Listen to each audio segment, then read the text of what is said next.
وسیله کارآفرینی تقدیم می‌کنند.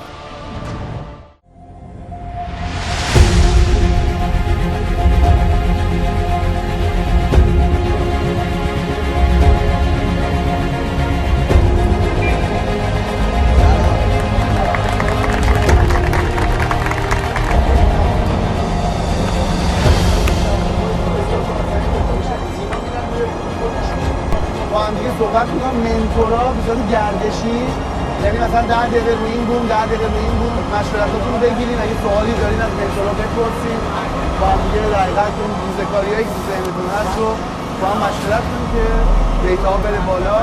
بازم تشکر می‌کنم از منتورا، از اون دو تاشون می‌بینم اینجا.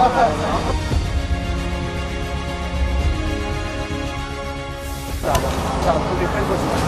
خیلی خوش اومدید. خیلی خوش اومدید. خیلی خوش اومدید. خیلی خوش اومدید.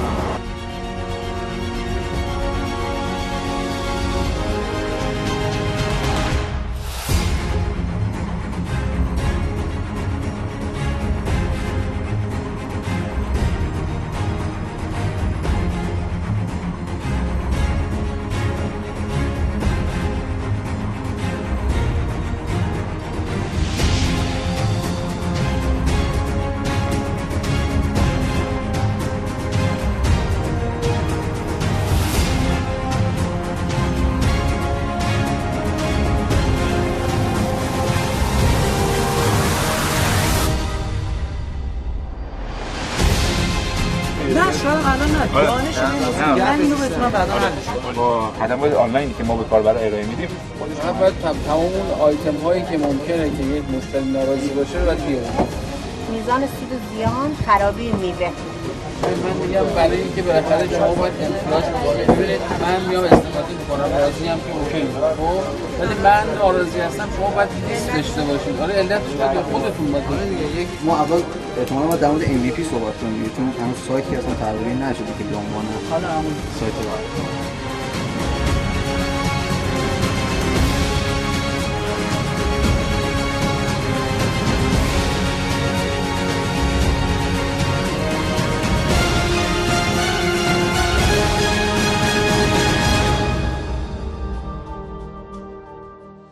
چند درصد ناراضی‌اند؟ چند درصد؟ کامیونیکیشن یا نرم افزار یا وبسایت. نبات رو می‌ریزی تو چایی بلدی تابلو بزن سر مجاب بشه. اگر بخوای مثلا واسه این قضیه ایده بخواد میتونم هم کمک کنم. شغلایی که اصولا ایجاد میشه شغلای جدید مثلا شما فقط یه جزیره هستی اقیانوست هم آبیه جذابیت هم ایجاد کنه. ببین کلا یه بوم کسب و کاره که بوم نابه پر کردن. حالا ببین ایدهشون چیه، یه راهکاری رو مشتریشون، اگه بیزنس مدلشون میتونیم مثلا یه ادیتی بدیم، هر کامنتی تجربه‌ای آقا این کارو بکنین شکست نخورید، من اینجا مثلا همین تجربه‌ای دارم، هر شیر کنین تجربیات خودتون رو دقیقاً با بچه‌ها شیر کنین رو هر ایده‌ای به صورت جداگونه. سه تا بالان از همونجا گردشی بیان دیگه، مثلا دونه بیاین همه استارتاپ‌ها رو بگردن. ما میتونیم تو هر فضایی با هم حرف بزنیم و بعد تجربیاتمون رو منتقل کنیم. یه انرژی خوب نشونش دادم، گفتم چند تا فالوور داره، 1000 تا، 100 تا ویو گرفته، یعنی 10% گرفته. اونی که 300 کی فالوور داره 3000 تا ویو میگیره، اون خیلی کمتر از این گرفته، 1/10 گرفته. ببینید یعنی یه مقداری باید روی مسائل باید با دقت بیشتر نگاه کنیم تو مقایسه کردن و ناامید نشیم. حالا استارت کار رو داریم از ماهی شروع می‌کنیم چون زمینش رو داریم و شرایط جسیر برای شروع کار برام مهیاتر هست، ولی در ادامه کار قراره که تو بحث گوشت و حالا مرغ هم حالا تو بحث محصولات محلی یعنی کلا کار بکنیم. هم اونجا میگیری هم از مشتری میگیری. یه چیزم قیمت میزنم. آخه اونها قبول تعداد زیادم نمیدن. اون از ما حمایت میگن که من گفتم مثلا هر موقعی 1000 تا من نگفتم قیمت هم میگه نه شما به نظر من 200 تا مثلا بیشتر نمیتونم که بدونن یعنی یه تصویر سازی میکنیم براشون که نمیتون کار داشته کامل از اسم و انتخاب نکردیم نه این که موضوعش چیه من میام میبینم مسئله چیه پروژه همشون دارن کارهای خارجی سرمایه‌گذاری می‌کنن اما میتونن بازار بکری ایران رو بکره رفته کل کشورم رفته. تخصصش تو نقاط شما فکر. من کجا وایسم تو الیشا اونجا بر حسب کیلو اون تجربه متفاوته.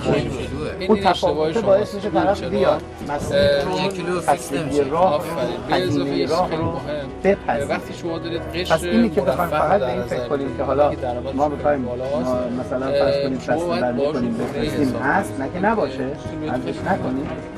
افراد سالمند و ناتوان کسانی که وقت برای آنها ارزش بیشتری دارند. سیستمشون لوکس هست. آره. و پکیجشون هم قطعا باید لوکس باشه. دقیقاً. ببینید در این دنیایی که ما زندگی می‌کنیم جابجایی انرژی میشه چی؟ انجام کار. یعنی جابجایی انرژی.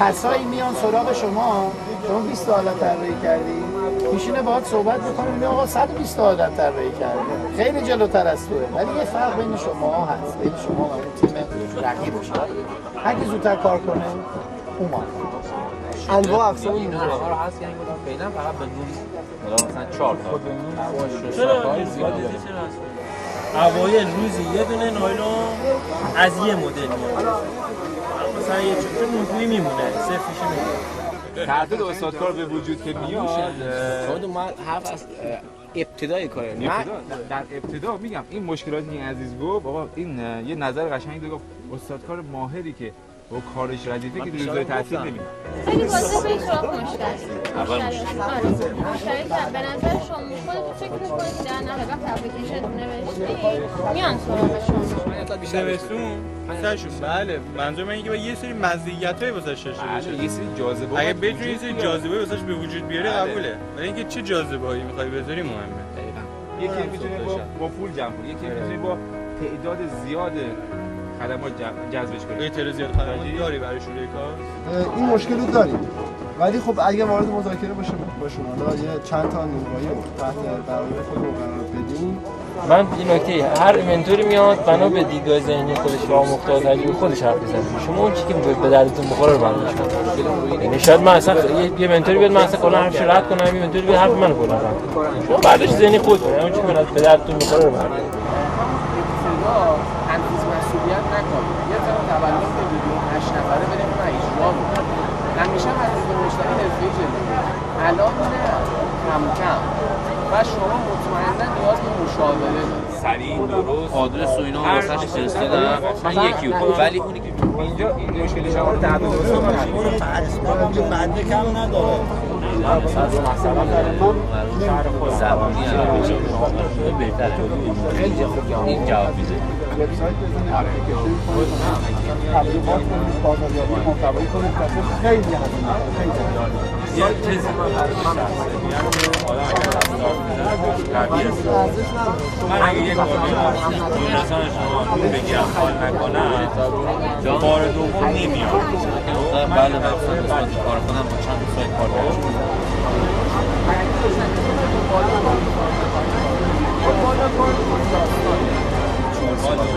احتمالا بخواه سرمون خلا چرا چون طرف به تلگرام اطمینان داشت به اینستاگرام اطمینان داشت وقتی میتونست بفهمید وبسایت هم در حالی که بستر کارهای اینترنتی اصلا شما نمیتونید بگید من بیزنس دارم ولی وبسایت ندارم تبلیغات بکنید ولی بیاید توی O2O حالا با هم در ارتباط هستیم بهتون مشاوره میدیم ما بعد از اینجا می‌خوایم جلسه منتورینگ داشته باشیم سلامت باشید مرسی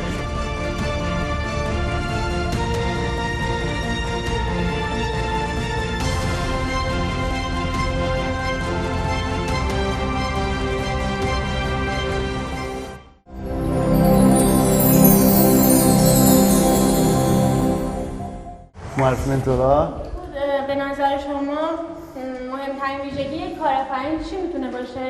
تنها چیزی که تونست به ذهنم برسه سماجت بود و واقعا به همین دلیل هست که الان احساس میکنم تو کارم موفق هستم.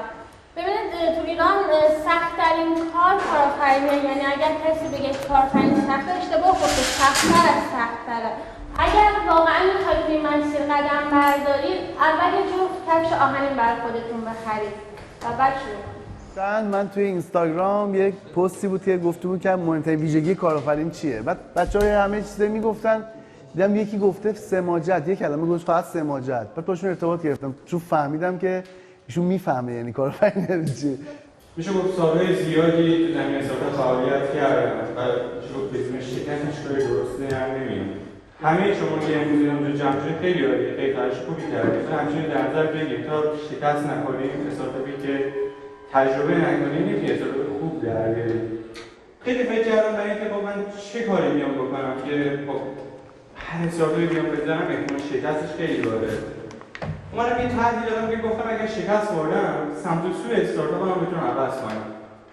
یعنی سازمان سفارش آنلاین. حالا سفارش آنلاین چی؟ معلوم نیست.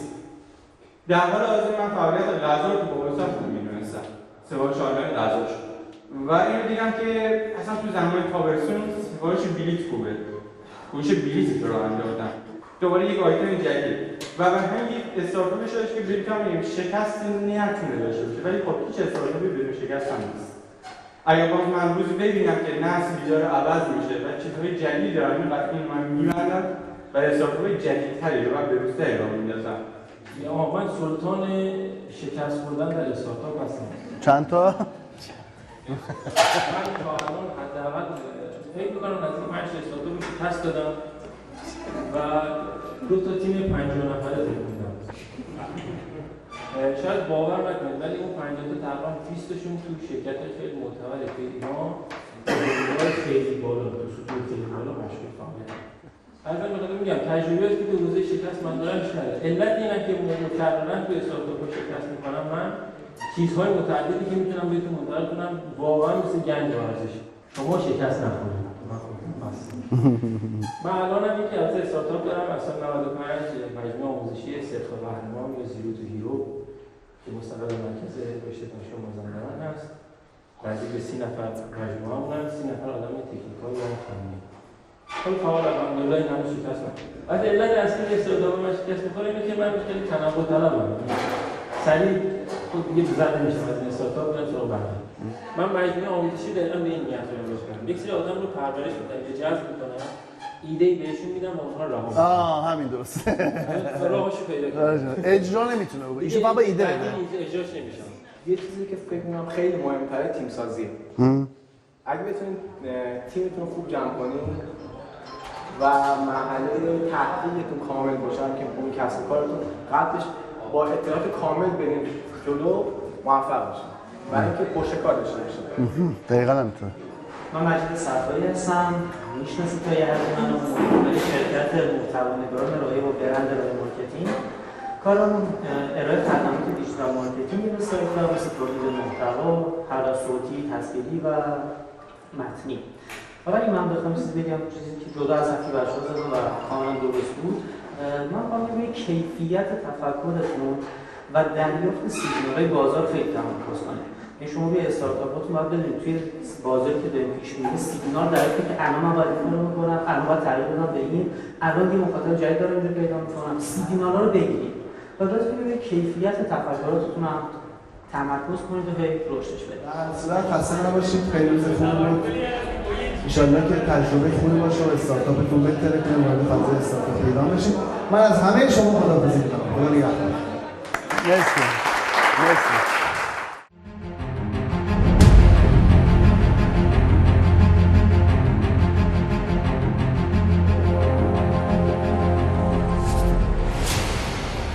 با جزیره کارآفرینی به ثروتمندان اینترنتی بپیوندید.